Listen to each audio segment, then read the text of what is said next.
So at 24 years old, I've retired my soon-to-be wife. Getting married in just under a month here, so it's coming up real quick. But already retired her. She doesn't have to work a job ever again unless she wants to. So that's the position I've been able to put myself in. There's like four core things I've done. I'm going to share this in this video, just what I've done. So if you want some of the results, hopefully this can help you out.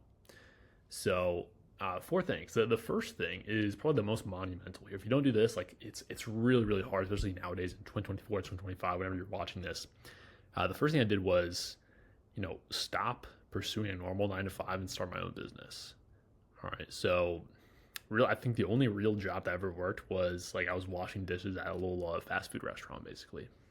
I did that, made minimum wage, and I quickly realized, even though it was just obviously just a minimum wage job, even if I was going to, I was going to college, and I was going to go for a finance degree, and like, even if I did land a decent job, like maybe if I landed, a job making 100K a year, which by most people's standards is pretty solid, pretty decent. Even at that, it's really really hard for you still to be like a one income household if you want to like start a big family, which is what I want, of course. So it's really hard, and so I discovered, okay, if I want this, if the end goal is to have complete financial freedom, be a one income household and be the main provider, not have my wife have to work, then I need more earning potential here. And so I saw the opportunity as starting my own business. All right, your own business gives you unlimited earning potential. All right, any career, most careers that I'm aware of, it takes very very long to move up the ranks, move the ladders, and anything monumental where you're going to make multiple six figures of income, if not seven figures. So that's why starting a business was the move for me. Like at 18 years old, I realized this. I was like, okay, let's go all in on this. And so that's what I did. So starting a business, that's number one. That's like the most monumental thing because the earning potential is uncapped. There's no limit to it. All right, number two here. This is a huge one. This can apply to you like literally right now. Even if you don't have your own business yet, this still applies like absolutely 100%. You need to be doing this. Number two is cash flow positive. Cash flow positive. So what does this mean? So what I do is every single week I track every single dollar, penny that goes in and out of my bank account. Like I know everything about my money. I know where it's going, I know where it's flowing. And so when you know this awareness, you can easily cut off stupid expenses. Or you probably had like times where like you check your credit card bill or whatever, or your bank account, and you see some random transaction that you don't even remember what it is. It's some stupid subscription you signed up for, maybe some app or some random thing. You don't even know what it is. And it's just like it's stealing your money base. You don't even use it. And so just having this simple awareness of where you're tracking everything every week, you know for a fact where all of your money is going. So if I ever see like a stupid expense or something that I don't even like, I'm not using, or it's just like illogical, I can immediately cut it off just like that, like on a very fast feedback loop, not having like I remember my fiance right now, she looked at like some of her app subscriptions, and she had like a bunch of them running for like, I don't know, 6 months, 12 months plus, and they were just charging her every month that she didn't know. But you live and you learn. So that's a big thing here, just like having that awareness. So track your cash flow every single week, income and expenses, and stay cash flow positive. So what that means is every single month, like if your income is higher than your expenses, or including taxes, including like everything, then in theory, if you just did that, if you did nothing else, you're never going to run out of money. If you just did this, just stay cash flow positive. So that's why I love that. I love that as a rule of thumb right there. That's number two. Number three is no Lamborghinis. No Lamborghinis. All right. Now, for myself personally, I personally do not care for Lamborghinis, these crazy fancy cars, Rolexes, designer clothing, all this stuff. It just doesn't excite me. Like, it's just not what I value. It's like kind of cool. Like, yeah, I'll see someone else like have a cool car. I'm like, oh, cool, man. But I just don't care enough. Like, I don't care enough. So therefore, I don't buy any of the stuff, even though I could, because I value other things. I value, pride for my family, buying a very nice house, and having like freedom, having true financial freedom. That's what I value, and so that's where I invest my my capital into.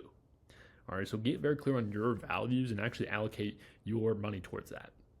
I think one of the biggest problems today in our Western society is everyone is trying to keep up with the Joneses. Like the Joneses are the stupidest thing ever. Their neighbors drive a certain car, so they have to do it. Their neighbors bought XYZ things, so they have to do it. Like it's so stupid.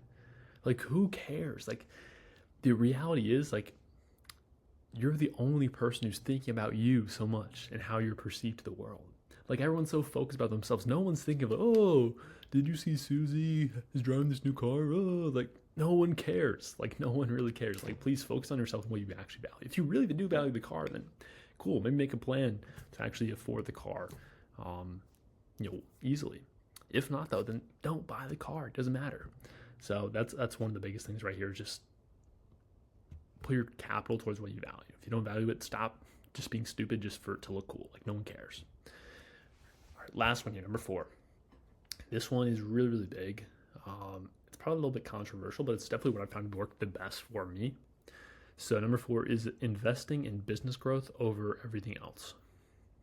Or investing in business growth over everything else. So what do I mean by this? So what I've noticed, definitely in my career so far, is the highest return on investments I've ever gotten is when I invest into my business, by far. This is way more, like monumentally more than any crypto, Bitcoin, stocks, you name it, anything else I've invested in. Like, the business by far the highest ROI, like by far. So that means when I notice this, when I notice, hey, I'm putting, $100 in, I'm getting $1,000, $10,000 out sometimes. It is a no-brainer to invest back into the business and actually prioritize that first over the S&P, over Bitcoin, over anything else, right? Because just the ROI is there. And I understand it the most. All right. If I was, I heard this from Dave Ramsey and Alex Ramosi that had this podcast, and they were talking about, how basically Dave Ramsey talked about, what percentage of your knowledge is business, what percentage of your knowledge is stocks, percentage of your knowledge is crypto. And based on that kind of like portfolio of knowledge, that's a pretty solid way to diversify your capital.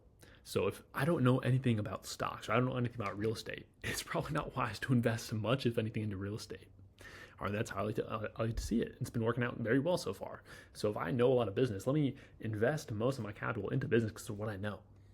Now, I can obviously still do, very easy, safe investments like index funds, and still, diversifying with some cryptocurrency with Bitcoin, example. But every single month, when I have extra capital left over, the first thing I'm looking at is business. Is there an opportunity where I can hire someone, where I can invest more in ads? Anything I can do to actually accelerate the growth of my business? Because I know the returns there are just stupid. They're just stupid. It's relatively easy in business to get a 2-to-1, within 30, 60 days, which is absurd in the stock market or anywhere else. And so if I can do that, that's always a no-brainer. First place to look is invest back into the business.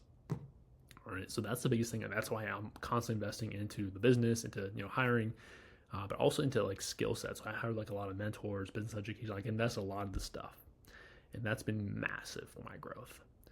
All right, so that's the core 4. So overall, starting a business, cash flow positive, no Lamborghinis, and then investing into business growth.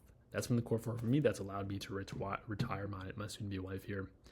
I'm very blessed. I'm very thankful for all of it. I'm going to keep on learning and growing along the way. So thank you so much for watching, and I'll see you in the next one. Peace.